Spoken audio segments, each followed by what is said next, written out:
again. I've decided to take some breaks between recording these calls. Not many are left, but still, I didn't think it would be this stressful. I've just got some notes, not a script or anything.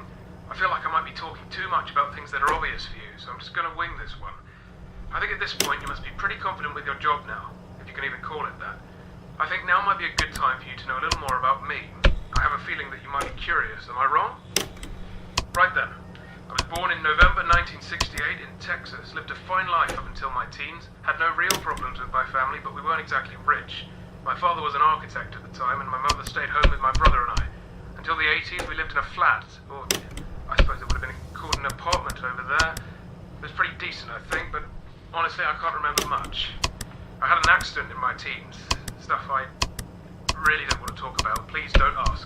Might explain in a later call or something if there is time. Anyway, fortunately I survived the injury, believe it or not. It was all down to a very generous donor of blood.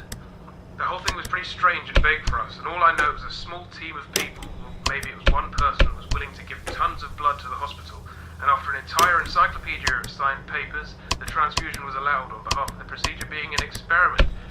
I was close to death, bear in mind.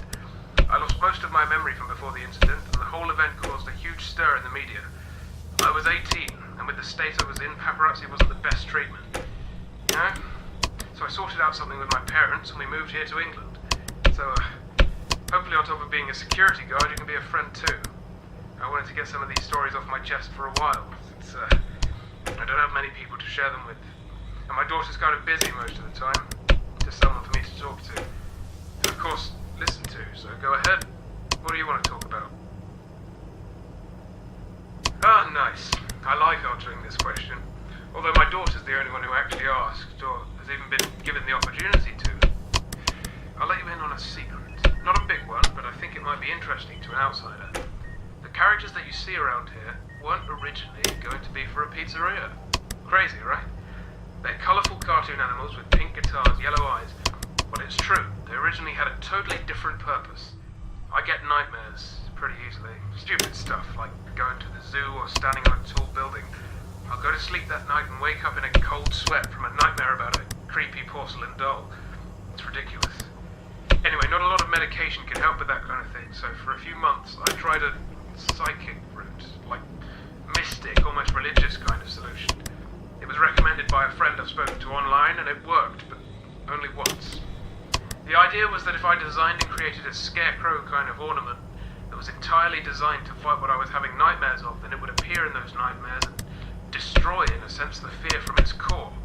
So for example, if I had a nightmare of falling from a great height, then making a model of a trampoline in the real world might help get rid of that fear in the nightmare world, do you understand? Anyway, I ended up making a load of these scarecrow designs with only one of them actually working.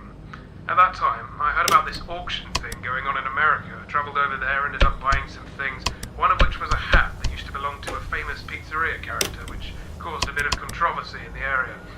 I bought the remains of an old busted robot, based the gang around it, and a box filled with the parts. I have them here in the attic. Anyways, from there I thought to myself, what if I started my own pizzeria and changed the remaining scarecrows into cartoon animatronics? And well, I did. Of course, since they're garden animals and not actually designed to fight my fears, they never really helped get rid of my remaining nightmares. So I still have them.